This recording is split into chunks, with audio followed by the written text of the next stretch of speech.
بسم اللہ الرحمن الرحیم۔ آر ایس ٹی وی کے معزز دوستو، السلام علیکم۔ دوستو، کیا آپ جانتے ہیں کہ یہ پختون قوم کون ہے، کہاں سے آئی ہے؟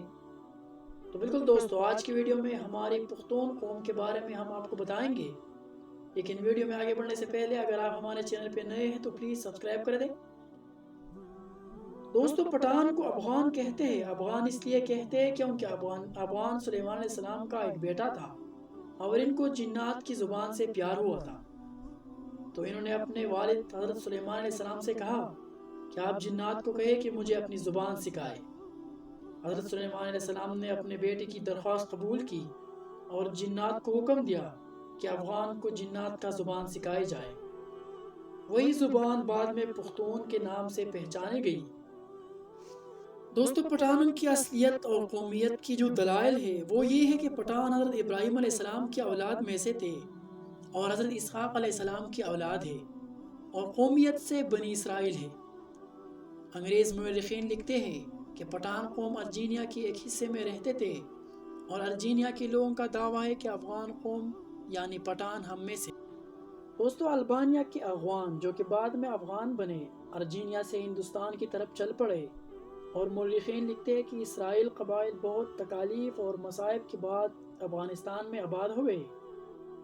جب حضرت محمد صلی اللہ علیہ وسلم نے اسلام کی دعوت تبلیغ شروع کی اور لوگ جگہوں جگہوں سے اسلام میں داخل ہونے لگے، تو اس وقت پٹھانوں کا سردار جو اس کا نام قیس عبد الرشید تھا، قیس عبد الرشید اپنے پورے خاندان کے ساتھ حضرت محمد صلی اللہ علیہ وسلم کے حضور میں حاضر ہوا اور حضرت محمد صلی اللہ علیہ وسلم کے ہاتھ کے بیعت کر کے مسلمان ہو گئے۔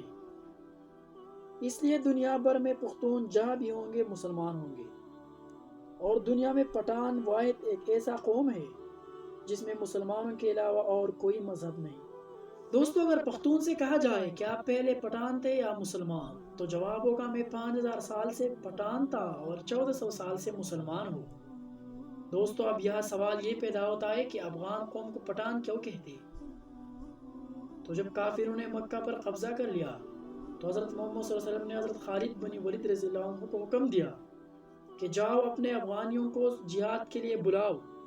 خالد بن ولید رضی اللہ عنہ نے افغانستان چلے گئے اور افغان سردار قیس عبد الرشید کو حضرت محمد صلی اللہ علیہ وسلم کا پیغام پہنچایا۔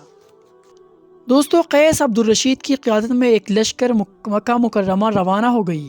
شام کو حضرت محمد صلی اللہ علیہ وسلم کو اصحابہ کرام نے خوشخبری سنائی کہ افغانی لشکر نے آتے ہی کافروں کا قتل عام شروع کیا اور تمام کافروں کا خاتمہ کیا اور مکہ مکرمہ کو افغانیوں نے فتح کر لیا۔ تو اس لمحے حضور اکرم صلی اللہ علیہ وسلم کی زبان سے یہ الفاظ آئے، پٹھان۔ دوستو، پٹھان لفظ عربی زبان کا لفظ ہے۔ اس کا معنی ہے سخت ترین لکڑی جو سمندری جہازوں میں لگائی جاتی ہے، جیسے سمندری پانی بھی کمزور نہیں کر سکتا۔ یہ لفظ جب بر صغیر پہنچا تو پٹھان سے پٹھان ہو گیا۔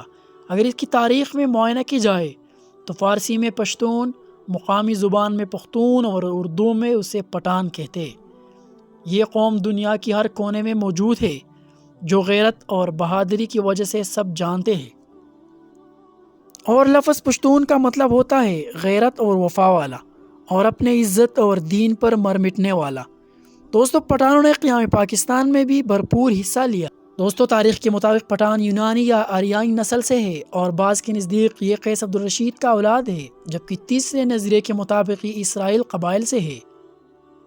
خود قیس عبد الرشید کی اولاد سمجھنے والوں کا بھی یہی نظریہ ہے کہ مکہ مکرمہ میں قیام کے دوران حضرت خالد بن ولید رضی اللہ عنہ نے اپنی صاحبزادی ان کی مورث اعلیٰ کو نکاح میں دے دی تھی، جنہیں وہ ہمراہ لے کر اپنے وطن واپس آیا، اور پھر اس نے یہی اپنی بقیہ زندگی اسلام کی بلندی میں۔ اسی طرح قیس عبد الرشید کے اولاد پٹھان کہلاتا ہے، جبکہ یہ بھی کہا جاتا ہے کہ خود قیس عبد الرشید کا تعلق بھی بنی اسرائیل بادشاہ ساول یعنی حضرت تاروت کے 37ویں پشت سے تھا۔ اسی طرح آخری دونوں نظریوں کے مطابق ان کا تعلق بنی اسرائیل سے ہوتا ہے۔ دوستو، سب سے بڑی حیران کن بات یہ ہے کہ ان کو یوسف زئی یوسف کے بیٹے، داؤد خیل داؤد کے بیٹے، موسیٰ خیل موسیٰ کے بیٹے اور سلیمان خیل سلیمان کے بیٹے سمجھے جاتے ہیں، لیکن اس کا تصدیق کرنا بہت مشکل ہوتا ہے۔ دوستو آج کے لیے اتنا ہی کافی ہے. اگر ویڈیو پسند آئی ہو تو کمنٹ میں اپنا اظہار خیال کیجیے اور ویڈیو کو ضرور لائک کر دیں. شکریہ.